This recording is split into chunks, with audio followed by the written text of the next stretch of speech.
Salam hormat kepada Ibu Camat Kecamatan Sindang Agung atau yang mewakilinya. Salam hormat kepada Bapak Kepala Desa Sindang Agung atau yang mewakilinya. Salam hormat kami sampaikan kepada Dewan Guru beserta staf pendidik Sekolah Islam Terpadu Al-Madani, dan wabil khusus kepada seluruh jamaah yang hadir di dalam tempat yang penuh keberkahan ini. Ya, insyaallah mudah-mudahan Allah panjangkan umur, sehat, afiat, diberkahkan kehidupan dunia wal akhirah, dan insyaallah mudah-mudahan kehadiran para alim ulama, para kiai, para asatidzah penyebab turunnya rahmah, taufik dan hidayah dari Allah. Amin ya rabbal alamin. Bil khusus hadirin wal hadirat, mukminin mukminat, fahamdan li rabbin hassana bi Muhammadin وأنقذنا من ظلمة جهلي والدياجر إلى النور الإسلام وعلم وحكمة وإيمان ويمن وخير الأوامر. الحمد لله، الحمد لله على نعمة الإسلام والإيمان وكفى بها بالنعمة. الحمد لله الذي هدانا بأبده المختار من دعانا إليه بالإذن وقد ندانا لبيك يا من دلنا وحدانا. صلى عليك الله بارئك الذي بك يا مشفع خصنا وحبانا معالك الأظهار معدن سرك الأسماء فهم سفون النجاة همانا. لبيك يا رسول الله، لبيك يا نور الله، لبيك يا حبيب الله.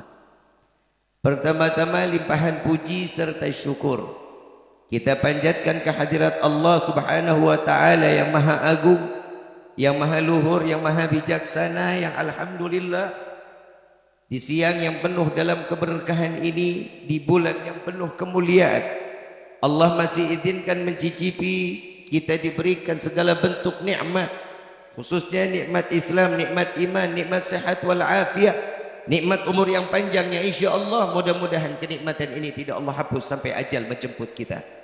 Dan kita juga minta kepada Allah, mudah-mudahan apabila Allah tetapkan kita di dalam ajal, Allah matikan kita dalam keadaan husnul khatimah. Amin ya rabbal alamin. Dan kita juga minta kepada Allah, mudah-mudahan tidak keluar kita dari majlis ini melainkan semua dosa kita diampuni oleh Allah, diganti dengan pahala yang berlimpah. Allah kabulkan segala hajat dunia maupun akhirat. Doa yang selama ini kita minta maupun yang lupa kita minta, semua diijabah oleh Allah. Amin ya rabbal alamin. Salawat beserta salam terlimpah curah kehadiran Nabi besar Muhammad sallallahu alaihi wasallam beserta keluarga, sahabat hingga umatnya sampai yaumil qiyamah. Amin ya rabbal alamin. Ayyuhal hadirun jamaah rahimakumullah. Tidak ada kata yang lebih pantas keluar dari lisan seorang pendosa seperti kita di siang hari ini kecuali ungkapan syukur kepada Allah dengan mengucapkan alhamdulillah atas anugerah rahmat serta hidayah yang Allah telah membimbing fikiran dan hati kita ke jalan yang diridhai oleh Allah, ke dalam tempat yang penuh keberkahan, ke tempat yang penuh kemuliaan. Karena tidak akan seseorang menjadi mulia kecuali Allah yang mengizinkan orang tersebut menjadi mulia. Tidak akan Allah memberikan satu tempat terhormat kepada setiap hamba kecuali Allah yang memberikan satu penghormatan kepada hamba agar orang lain merasa dan dirasakan merasa orang yang terhormat di sisi Allah. Maka alhamdulillah siang hari ini Allah izinin kita hidayah, di mana setiap pendidikan yang dititipkan oleh guru kepada santri-santriwatinya akan menyebabkan keberkahan kepada orang tua yang berada di rumah. Maka alhamdulillah ini adalah amal jariah yang menjadi mata rantai yang menyeret antara anak dengan orang tua dan orang tua kepada orang tuanya, akan menjadi satu penyebab terseretnya semua keluarga ke dalam syurganya Allah. Alhamdulillah. Kira-kira kalau kita nggak ada acara siang ini lagi ngapain kita? Ibu mah tidur mulu, kebo, Kita kalau nggak ada acara ngapain? Tidur. Adek ngapain? Belajar. Beda main emak-emak mah. Ini hidup manfaat, no nggak manfaat tidur mulu. Dari kecil emang nggak capek apa tidur mulu? Ada yang belajar, ada yang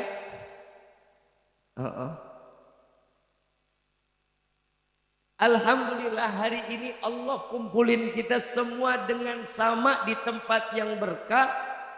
Allah subhanallahnya nih, Allah masih tutup mata kita karena berlimang daripada dosa.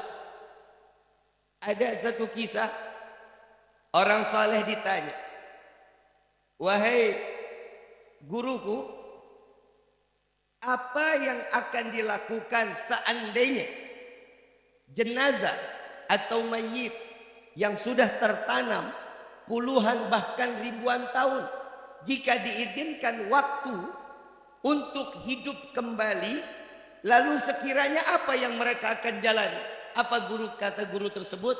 Maka setiap jenazah atau mayit yang sudah tertanam, Allah izinkan 1 jam aja bangkit lagi, dan dia pasti akan mencari taman surganya Allah. Dia akan duduk di situ, dia akan menuntut ilmu, hanya sekedar meminta kepada Allah, mengambil keberkahan ilmu, lalu dosanya diampuni oleh Allah. Ini kita semua mau nggak mau nih hari dosa kita lagi pada diampuni nih sama Allah. Suka nggak suka rahmat Allah masuk ke dalam hati kita. Apa yang dikatakan oleh Nabi SAW, orang yang nuntut ilmu nggak akan pernah dimiskinkan oleh Allah, nggak akan. Ada satu kisah dari salah satu ulama Mesir. Ulama Mesir namanya saya lupa, beliau berkisah sedang ceramahnya beliau, ada satu keluarga punya anak 2 laki-laki, yang satu pedagang, yang satu mondok. Ini ibu umurnya sudah lumayan tua, tapi Allah kasih kelebihan. Satu waktu dia tertidur, dia mimpi anak yang di pondok meninggal dunia. Lalu dia bangun, kesannya dari mimpi tersebut adalah kenyataan, maka dia lari. Dia lari ke tempat pemakaman, lalu dia cari orang yang menggali kubur. Lalu dikatakan, wahai Tuhan, ini tukang gali kubur ahli maksiat, tukang minum, tukang main judi. Dia bilang, wahai Tuhan, tolong galikan 1 lubang untuk anakku. Mayatnya ada, udah datang? Belum. Udah pasti meninggal? Belum tahu. Gali aja dulu katanya. Begitu digali, ini orang tua pulang, begitu pulang benar dengar kabar anaknya meninggal. Yang di dalam pondok.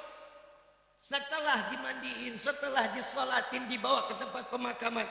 Yang menjadi membawa mayit ke dalam kubur, yang tukang gali kubur.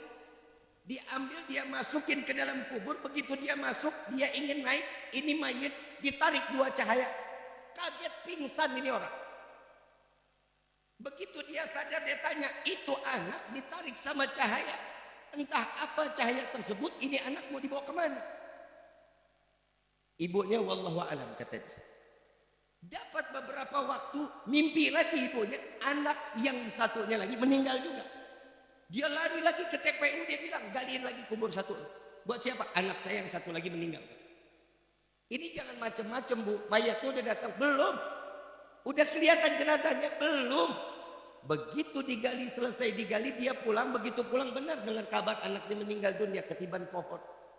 Karena anaknya tukang potong pohon, tukang tebang pohon.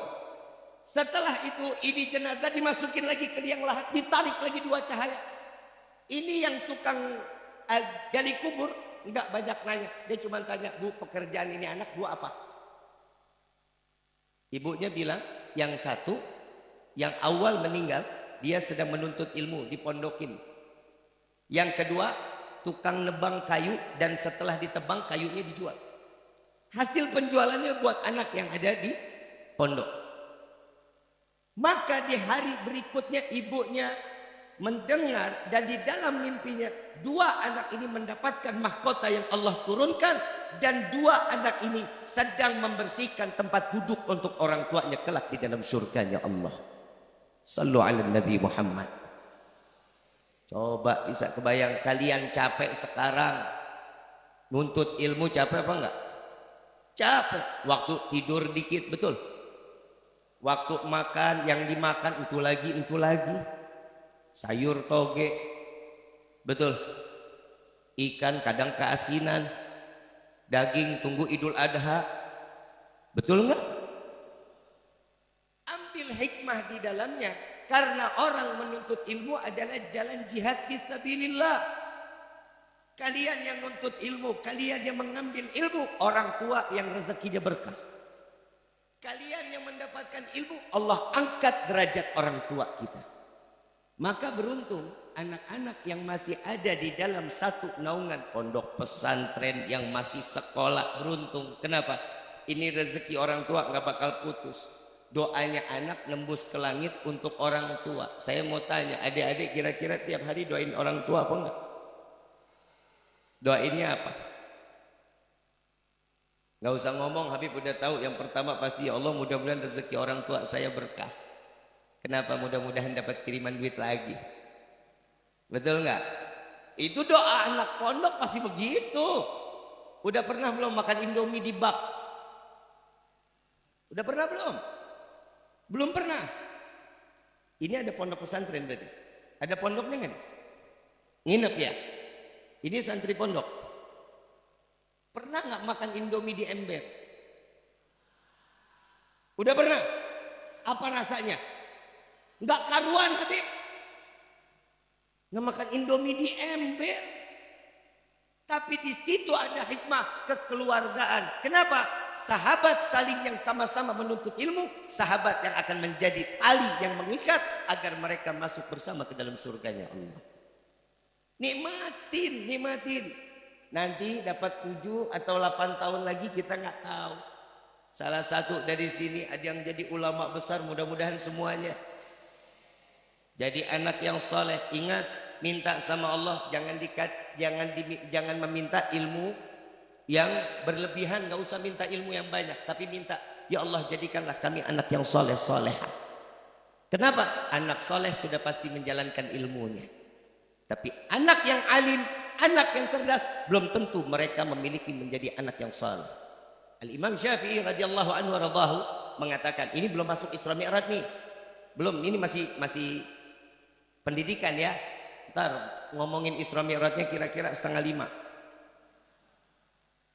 Setuju nggak? Sanggup emang? Aing mantep.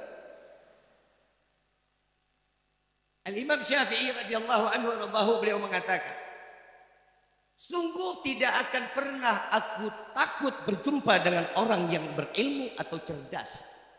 Imam Syafi'i nggak tahu. Imam Syafi'i umur 9 tahun udah hafal kitab Muwatta karangan Imam Malik, udah di dalam kepala. 12 tahun udah bisa membuat fatwa. 12 tahun. Kita 12 tahun lagi ngapain? FF, ML, PUBG, yang gedean dikit slot. Nauzubillah min dzalik. Makanya selamat anak-anak kita ada di pondok, alhamdulillah. Kenapa? Bukannya kita ngebuang anak.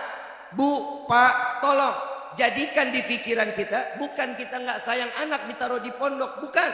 Dan ingat, pondok bukan tempat anak-anak nakal, tapi pondok adalah tempat anak-anak yang saleh-salehah. Ini kadang punya anak udah pegel sama nih anak bandel setengah mati, teguh pondokin lu. Jangan. Dikata pondok penjara kali ya. Bukan, ada. Kalau buat anak bandel ada tuh di Tangerang tuh.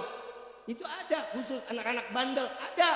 Tapi pondok pesantren, kalau ibu mau punya anak yang saleh soleha, bapak mau punya anak yang saleh soleha, masukin ke dalam pondok pesantren. Itu tujuannya. Makanya saya kalau lagi di asidku, di pondok asidku tuh Ustaz, saya kumpulin semua anak yang daftar sekiranya 1.000 orang, 1.000 orang saya kumpulin. Saya mau tanya, semuanya duduk, saya tanya, di antara kalian yang pengen masuk ke pondok, orang tua atau diri kalian masing-masing, tunjuk tangan. Yang tunjuk tangan saya suruh berdiri. Saya tanya, karena siapa? Karena orang tua. Saya catetin namanya satu persatu. Begitu dia bilang untuk orang tua, saya catat namanya satu persatu, besok saya suruh pulang semua.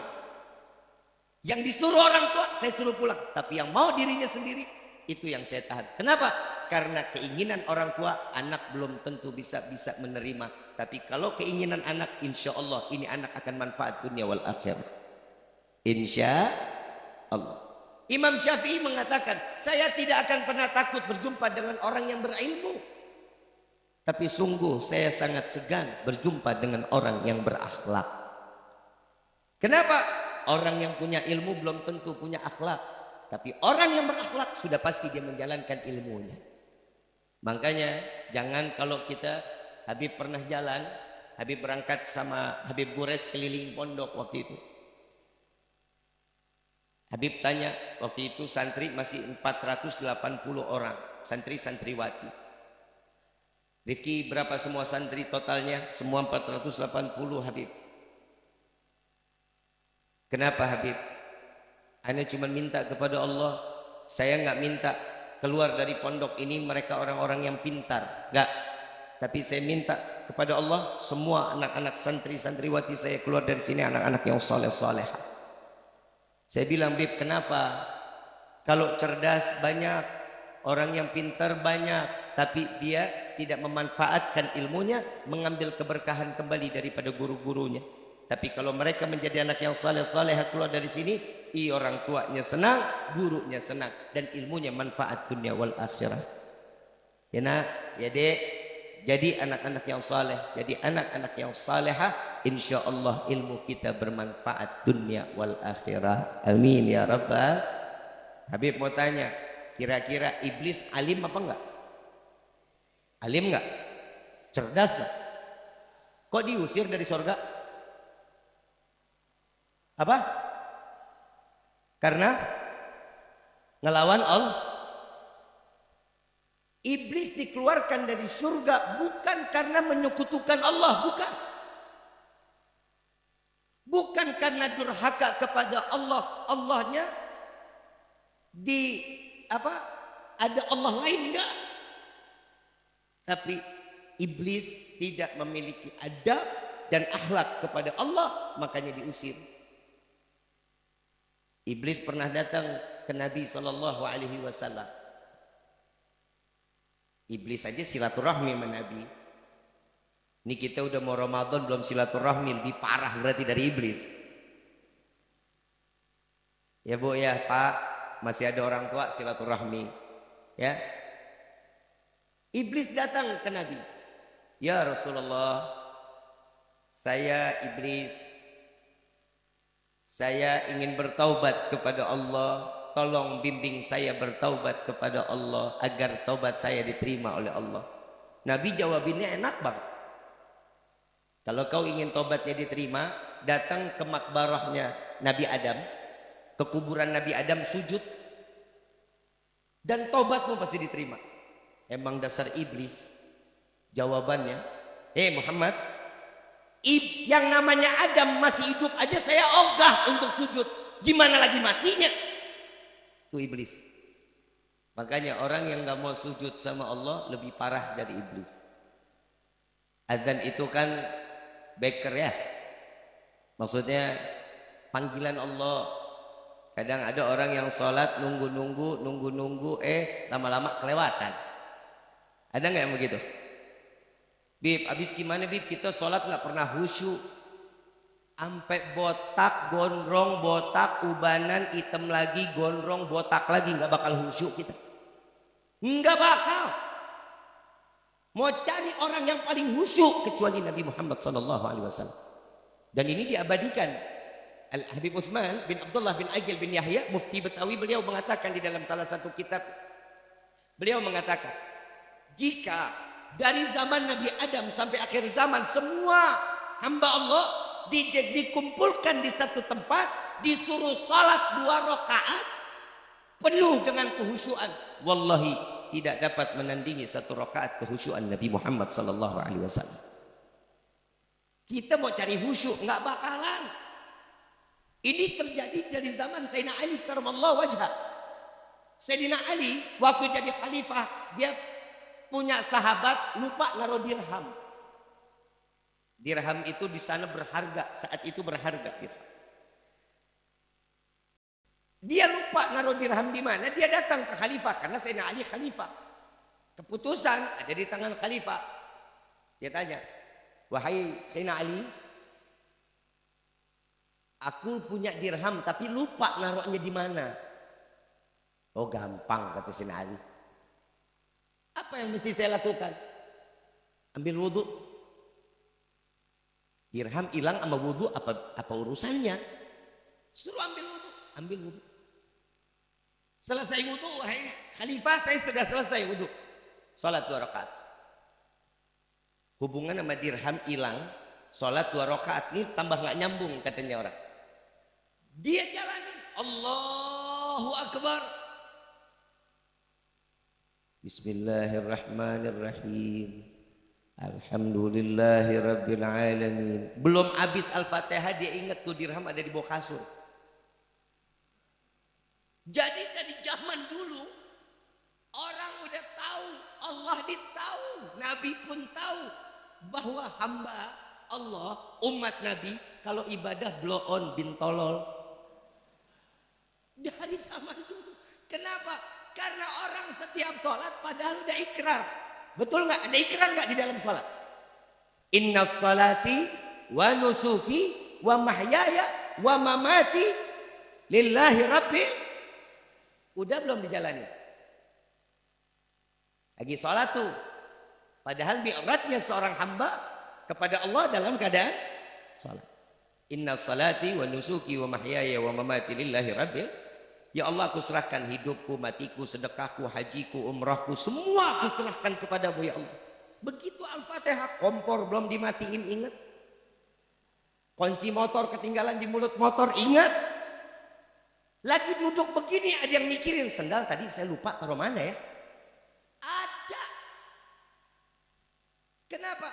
Karena tidak semua akan menjadi seseorang yang khusyuk di dalam salat, belum tentu semua. Maka dari itu alhamdulillah Al-Habib Uthman bin Aqil bin Yahya juga mengatakan ada di dalam kitab Miftahul Jannah ada 3 kriteria orang yang sholatnya diterima sama Allah. 1 syar'i. Di dalam syar'i dia paham. Di dalam syariatnya dia paham. Wudunya bagaimana, cara yang wajibnya seperti apa, yang ditentukan dari syariat. Begitu Allahu Akbar bergegas sholat, itu syariat. Betul ya? Yang kedua, hakikat. Gerakannya benar. Allahu Akbar. Allahu Akbar. Sami Allahu liman hamidah. Hakikatnya orang lihat dia lagi ngapain tuh? Salat. Yang ketiga, nah ini yang susah nih. Yang ketiga dikatakan ma'rifat. Hati dan pikiran sampai kepada Allah. Khusyuk maksudnya. Nah ini kata Habib Uthman, salah satu ini tidak dijalani, maka orang tersebut sholatnya nggak akan diterima sama Allah. Nah berarti kita selama ini sholat kita diterima nggak ya? Hah? Bu, pernah khusyuk? Pernah? Nggak pernah? Pernah. Itu masalah namanya. Nggak bakal pernah khusyuk. Tapi tahadutsan binikmah. Saya hakul yakin sholat kita semua diterima sama Allah. Kenapa? Karena di dalam sholat wajib terdapat sunnah-sunnah Nabi Muhammad SAW. Kalau bukan nggak ada sunnahnya Nabi, Pak, nggak percuma kita sholat. Cuma nunggang otak kemana, pikiran kemana. Tapi alhamdulillah di dalam sholat wajib terdapat sunnah-sunnah Nabi, selamat kita. Kalau yang satu dibilang khusyuk bagaimana? Mungkin Bismillahirrahmanirrahim dapat khusyuk, itu dihitung khusyuk. Subhana rabbiyal azimi wa bihamdi, di antara 3 itu salah satunya dapat yang khusyuk, itu dihitung khusyuk. Itu hebatnya umat Nabi Muhammad sallallahu alaihi wasallam. Di dalam peristiwa Isra wal Mi'raj yang kita mau jelasin sekarang, di dalam Al-Qur'an Allah menyatakan di dalam firman-Nya, Subhanalladzi asra bi abdihi lailan minal masjidil haram ilal masjidil aqsa alladzi barakna haulahu linuriyahu min ayatina innahu huwas sami'ul Maha suci Allah yang memperjalankan seorang hamba di malam hari. Nah, ini banyak pertanyaan di luar. Ada yang menyatakan bahwa Nabi Muhammad Isra wal Mi'rajnya ruhnya yang diangkat sama Allah. Benar apa salah? Benar apa salah? Masih tanda tanya, habis ini kita kaji. Yang kedua, bahwa Isra wal Mi'raj Nabi ilham yang Allah turunkan sampai akhirnya ditetapkan salat 5 waktu. Benar atau salah? Baik. Di dalam firman Allah, Subhanalladzi asra bi'abdihi, yang dikatakan adalah seorang hamba. Hamba itu ruh dan jasad menjadi satu, itu adalah hamba. Saya mau tanya, kita ini manusia apa bukan? Yakin? Pertanyaan yang kedua, kita ini hamba Allah apa bukan? Kata siapa? Siapa yang ngomong kita hamba? Nih, definisi seorang hamba menjalankan perintah Allah, menjauhkan larangan. Sehari bikin dosa berapa kali gitu? Nggak dihitung ya Bu ya? Oh, apalagi ibu. Kita amit Bu. Bu, Nabi turun dari Mi'raj sampai ke Mekah, Nabi nggak makan 3 hari Bu. Siti Fatimah tanya, ya Rasulullah, kenapa engkau nggak makan? Udah 3 hari cuman sholat minum. Keluar aja nggak mau, ngobrol nggak mau. Apa jawaban Nabi? Ya Fatimah, aku diperlihatkan surga dan neraka. Yang aku lihat di neraka paling banyak adalah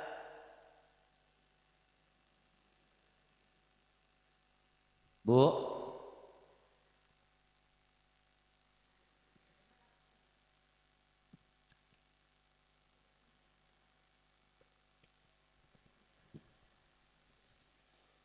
orang Sindang Agung doang dibilang perempuan paling banyak di neraka, cengangas cengenges. Orang di mana-mana kalau bilang perempuan banyak di neraka minimal nangis lah. Ini kayaknya orang-orang sini udah mulai terapi ya.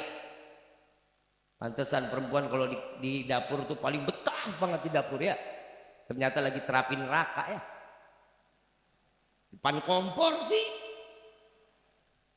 Ibu bapak yang dirahmati oleh Allah, ibu mau masuk surga Bu? Mau masuk surga nggak Bu? Ngimpi. Perempuan mau masuk surga kuncinya mah gampang. Padahal surga ada di bawah telapak kaki ibu. Tapi kok ibu susah masuk surga ya? Padahal surga kemana-mana dibawa aja. Ke pasar, kondangan, kemana dibawa tuh surga di telapak kaki. Betul nggak? Tapi kalau perempuan mau masuk surga, seorang istri mau masuk surga, apa kata suami? Iya, surga jaminan. Bukan amin, saya nggak ngedoain, jalanin PA. Emang suruh ngaminin apa? Jalanin. Apa kata suami? Iya aja. Yang loncat, jangan lari. Biar cepet. Diminta apa aja? Iya. Yang bikinin kopi, jangan ngedumel. Bikinin, datang campur goyangan. Tangan. Kan ngelarutin gula goyang. Paham ya? Insya Allah mudah-mudahan di sini calon bidadari surganya Allah. Jadi istri-istri yang soleha tapi bohong. Ibu bapak yang dirahmati oleh Allah, yang dikatakan seorang hamba adalah ruh dan jasad menjadi satu. Kalau seandainya yang dikatakan bahwa Allah mengangkat Nabi itu ruh, maka Allah pasti akan tulis di dalam Al-Quran itu ruh. Dan kalau Nabi dikatakan ilham, Allah juga pasti akan mengatakan Tapi di sini Allah mengatakan abdihi, bahwa seorang hamba kembali dengan apa yang dikatakan oleh Allah di dalam surat Yasin. Idza arada syai'an ayyakula lahu kun.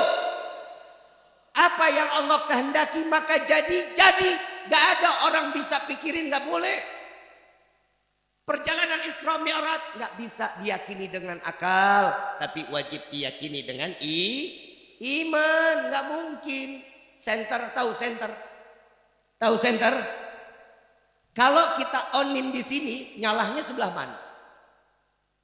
Ujung, betul nggak? Kan kita onnya di sini. Kenapa dia nggak terangnya cuma di sini aja? Kok terangnya ke sana yang kita tuju? Kenapa? Yang pertama itu disebut kecepatan cahaya. Itu ada di ilmu fisika. Ada namanya kecepatan. Bib, saya udah onin, tapi nggak nyampe ke sana. Beak baterainya. Betul tak? Itu yang pertama. Yang kedua, ibu bapak punya handphone nggak? Punya handphone nggak? Saya diundang, rumah saya di Kapling 3 Desa Ancaran. Kalau dari Purwasari ke Desa Ancaran berapa jauh? 10 menit ada? Ada? 10 menit ya. Saya diundang, yang pertama nanya kabar. Assalamualaikum Habib, apa kabar? Saat itu di WhatsApp jam 8 malam. Perjalanan Purwasari ke Desa Ancaran kurang lebih 10. Kok bisa WhatsApp itu sampai jam 8, sampai ke saya jam 8 lewat 1 detik. Sedangkan perjalanan 10. Percaya? Percaya nggak? Saya jawab, waalaikumsalam, alhamdulillah sehat. Saya kirim, nyampe lagi ke sana jam 8 lewat 3 detik. Percaya? Percaya? Sedangkan perjalanan berapa menit? 10 menit. Baik. Tahu nggak sih perjalanan WhatsApp itu kemana? Tahu nggak? Sabodot teuing aing mah. Betul nggak? Dari handphone WhatsApp ke saya, itu pertama WhatsApp larinya ke satelit dulu. Dari satelit ke provider yang ada di Singapura baru ke handphone saya. Jauh apa dekat? Percaya? Padahal saya lagi ngebohong.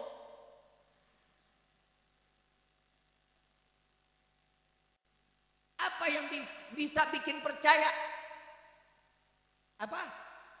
Akal. Akal mau ngomong apa aja bebas. Silakan. Tapi ketentuannya siapa yang mau peduli, Bib? Saya jam 8 WhatsApp nggak nyampe-nyampe. Sampai 10 menit, 15 menit nggak nyampe-nyampe. Kuota lo habis. Betul nggak? Nah itu nyangkut di mana saya nggak tahu. Akal boleh berpikir semaunya. Tapi iman nggak boleh nurut apa kata akal. Iman punya ketentuan. Contoh lagi, ini botol ya. Ini cara nutupnya kan begini. Betul? Saya rubah, nutupnya begini, bisa apa enggak? Bisa apa enggak? Masuk akal apa enggak? Kalau yang namanya benda kita lihat aja, bisa akal, bisa enggak. Kenapa? Karena perbuatannya salah. Tapi kalau iman tidak akan pernah menyalahkan setiap perbuatan yang didasari dengan Di dalam rawi Ad-Diba, Syekh Abdurrahman Ad-Diba mengatakan, "Tsumma aruduhu minal arash qabla yakrudal farash wa gatala jami'al ma'arif." Kemudian Allah angkat Nabi Muhammad ke langit, diturunkan lagi ke bumi sebelum tempat duduknya dingin. Berarti cuman sekian detik. Ternyata di saat zaman Nabi Isra Mi'raj ada juga yang gak percaya. Banyak, ya murtad banyak. Siapa yang pertama kali gak percaya? Abu Lahab. Begitu Nabi mengatakan, saya baru pulang dari Mekah saat tadi malam, saya ke Aqsa, dari Aqsa ke Sidratul Muntaha, lalu balik lagi ke Aqsa, lalu saya balik lagi ke Mekah. Abu Lahab bilang apa? Muhammad gila, nggak mungkin. Perjalanan Mekah ke Aqsa itu 3 bulan. Perjalanan darat pulang pergi 6 bulan. Abu Lahab pakai akal. Dan banyak orang yang sudah beriman kepada Allah dan beriman kepada Nabi berubah haluan. Murtad meninggalkan Nabi Muhammad sallallahu alaihi wasallam. Dari zaman dulu udah ada. Karena Abu Lahab melihat banyak yang beralih keimanannya kembali kepada Lata dan Uzza, maka Abu Lahab ya lari ke rumah Sayyidina Abu Bakar, digedor rumah Sayyidina Abu Bakar. Ya Abu Bakar, sudah dengar belum apa yang dikatakan Muhammad? Apa wahai Abu Lahab? Muhammad bilang semalam dia dari Makkah ke Aqsa, dari Aqsa ke Sidratul Muntaha berjumpa dengan Tuhan. Lalu balik lagi ke Aqsa, lalu balik lagi ke Makkah.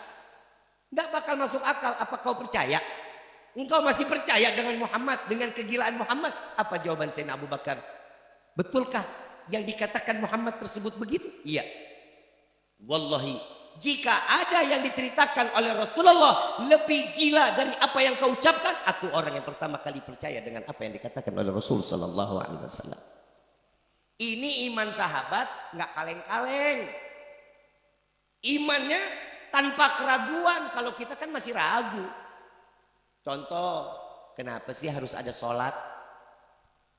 Kenapa sih harus puasa nahan lapar sampai maghrib? Begitu sore pucet, bibir kering, perut lapar, hawa emosinya luar biasa. Allah kasih kesempurnaan kita ada 3 bagian pada manusia. Yang pertama, Allah kasih kita akal. Yang kedua, Allah kasih kita hawa nafsu. Yang ketiga, Allah kasih kita akal dan hawa nafsu bisa kolaborasi. Akal dan hawa nafsu bisa diperbuat apa aja bisa. Iman gak boleh kalah dengan hawa nafsu dan akal. Kenapa? Iman ini untuk mengikat akal dan hawa nafsu. Makanya saat Ramadan datang dibilang syaitan semuanya dibelenggu. Kok bisa sih begitu datang Ramadan kita bawaannya nafsuan aja. Ngelihat bihun di jalan beli. Sop buah beli. Lontong, gorengan, es kelapa, penuh satu meja.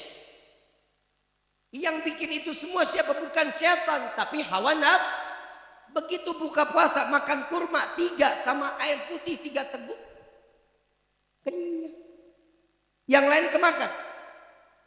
Itu makanya sampai Nabi mengatakan baina asar wa maghrib, jangan pernah keluar, sisihkan waktu untuk berdekatan dan bercinta dengan Allah tatkala datangnya bulan suci Ramadan. Makanya Nabi ngajarin tuh, asyhadu an la ilaha illallah astaghfirullah nas'aluka jannata wa na'udzubika minan nar Allahumma innaka afun karim tuhibbul wa'fu anna ya karim.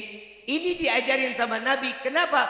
Biar Allah menyaksikan bahwasanya saya berpuasa ini mencari ridhamu. Ampuni, maafkan segala tingkah laku kami. Apa katanya Allah? Saat datang bulan Ramadan, malaikat semua libur. Cuti 1 bulan. Allah kasih cuti.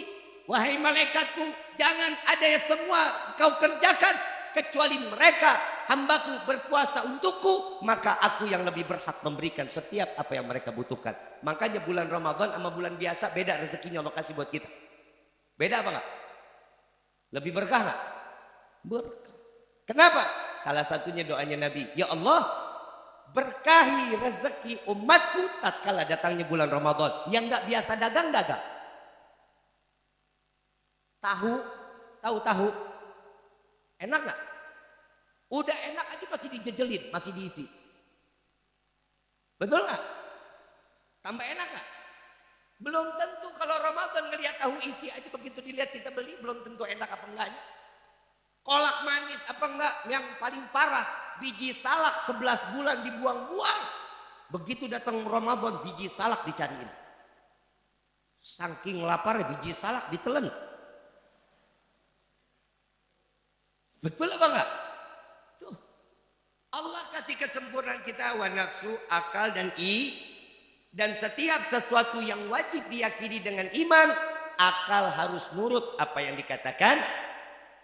Hawa nafsu nggak boleh merubah iman. Paham sampai sini? Paham sampai sini? Kalau belum, kalau sudah paham, saya tutup sama doa. Sudah paham belum? Oh, berarti budek. Ada contohnya nggak, Bib? Ada. Contoh. Akal dan iman nggak bisa untuk digabungin. Kenapa? Antara minyak dan air. Contoh ya. Ada air seni. Tahu air seni? Tahu nggak, Bu? Air pipis. Air pipis itu najis atau suci? Sepakat ya? Kata siapa? Kata siapa? Iman. Iman mengatakan air pipis itu najis. Kata air mani. Ya, air mani. Suci atau najis? Kata siapa? Iman. Sepakat ya? Air seni najis, air mani suci. Kita punya wudu. Pipis. Batal nggak wudu? Batal nggak wudunya? Pipisnya kena kain. Airnya, air pipis kena kain. Kita lap. Boleh nggak kainnya kita pakai lagi? Nggak boleh. Kenapa? Kata siapa? Iman. Cerdas. Wudunya batal nggak? Batal. Keluar air mani. Terkena pakaian. Kita basuh. Boleh nggak pakaiannya kita pakai lagi? Boleh. Pantas apa enggak? Nggak pantas. Kalau ada yang bersih, kembalikan dengan yang ini jangan dicuci dulu. Paham ya? Walaupun Pip, nggak ada lagi kainnya, silahkan. Tapi kalau ada yang diganti, ganti. Lebih pantas. Paham ya?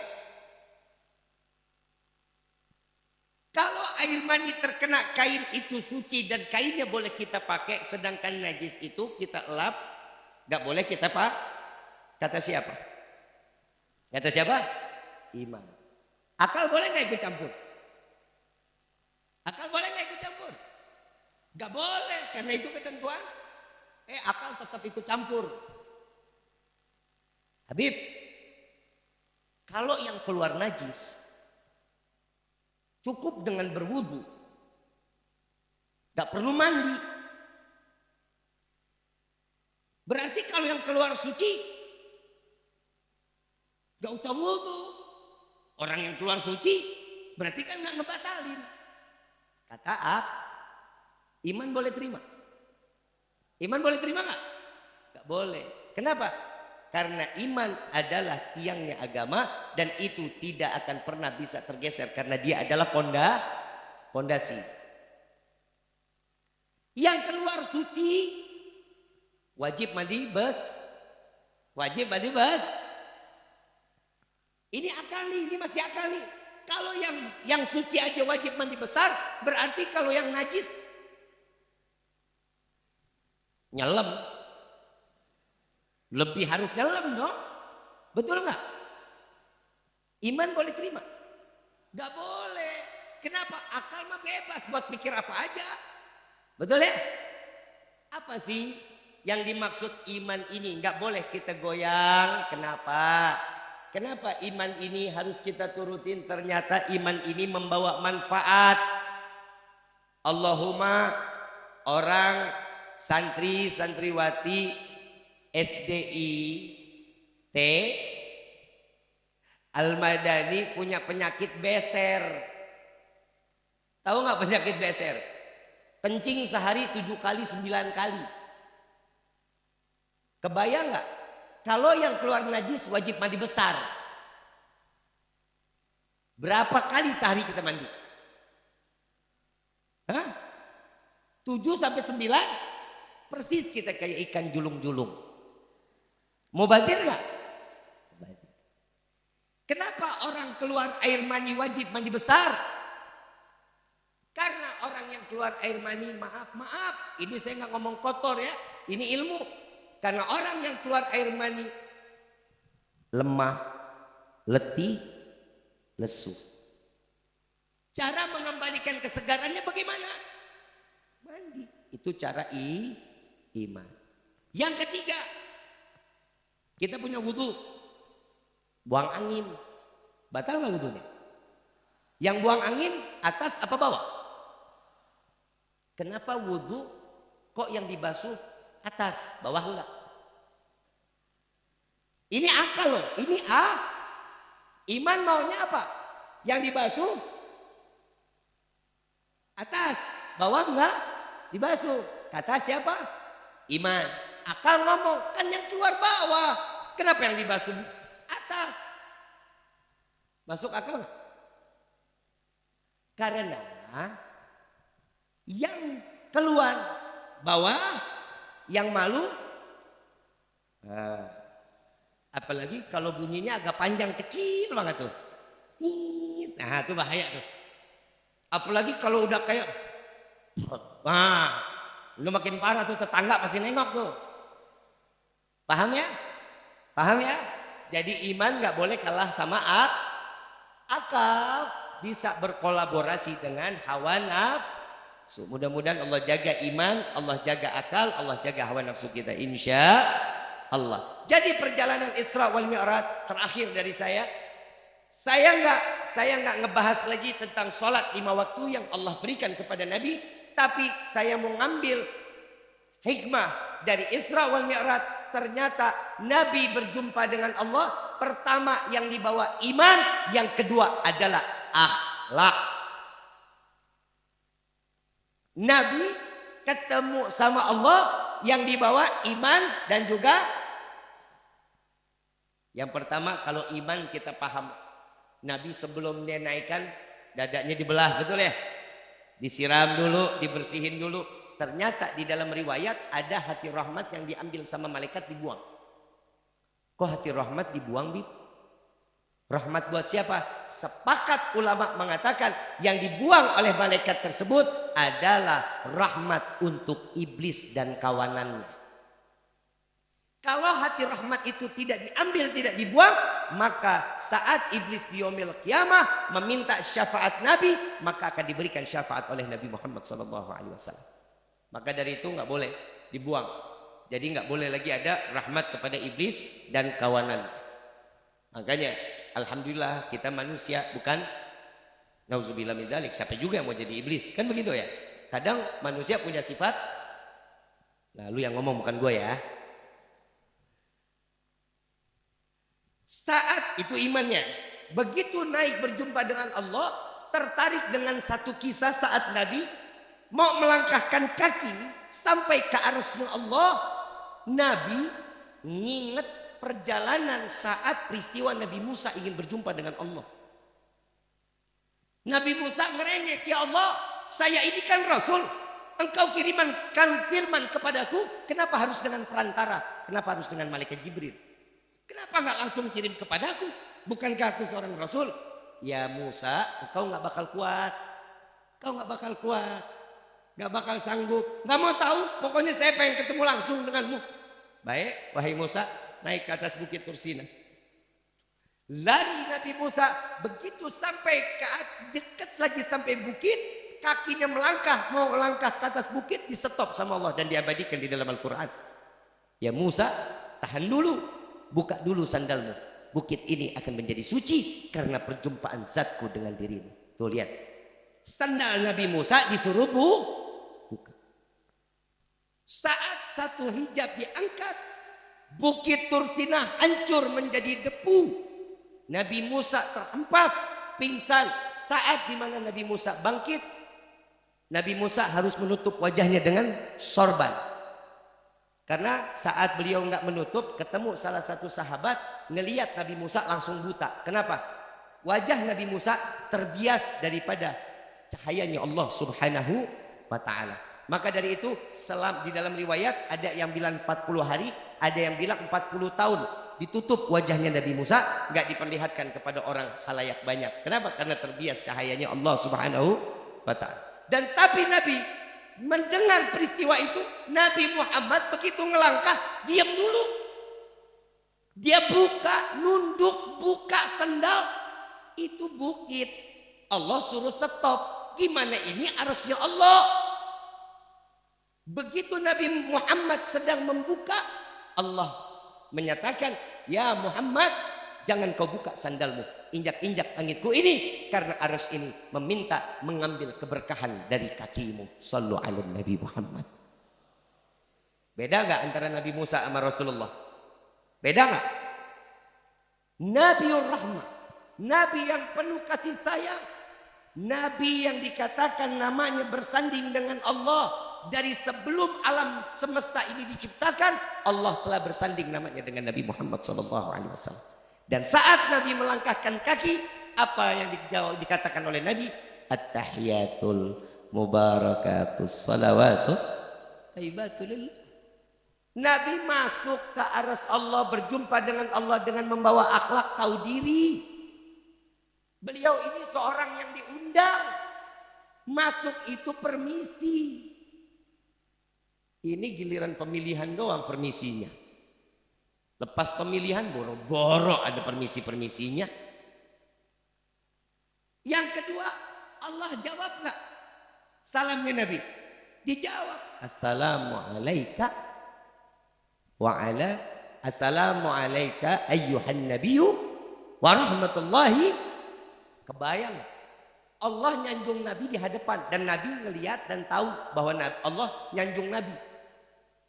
Engkau yang dilimpahkan rahmatku, engkau yang selalu mendapatkan keberkahan dariku. Tuh kata Allah. Nabi GR nggak? GR nggak Nabi digituin? Kalau kita mah GR-an, apalagi ibu. Ibu digituin tuh sama suami. Ya Allah, yang kau bagaikan bidadari yang jatuh dari pohon toge. Ya Allah, AA makin gagah aja walaupun uban memenuhi kepala. Wah, makin kalau orang disanjung pasti ada maunya. Pinjam 100 biar silaturahmi nggak putus. Pasti ujungnya ada. Kalau kita disanjung orang, ih neng mah makin gelis. Makasih, itu jawabannya.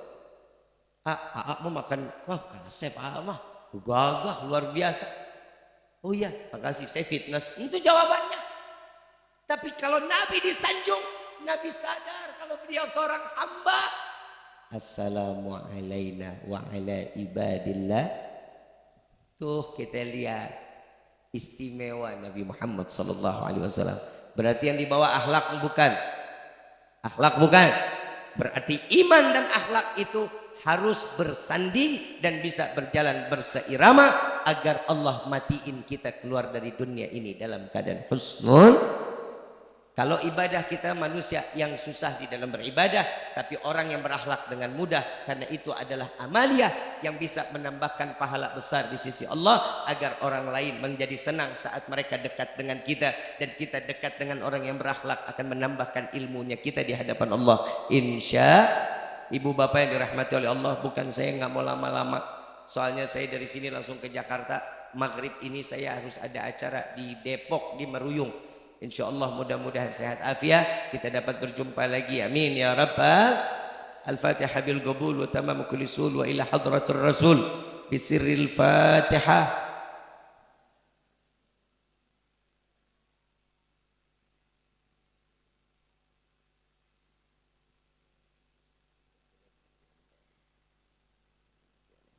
Amin amin ya rabbal alamin.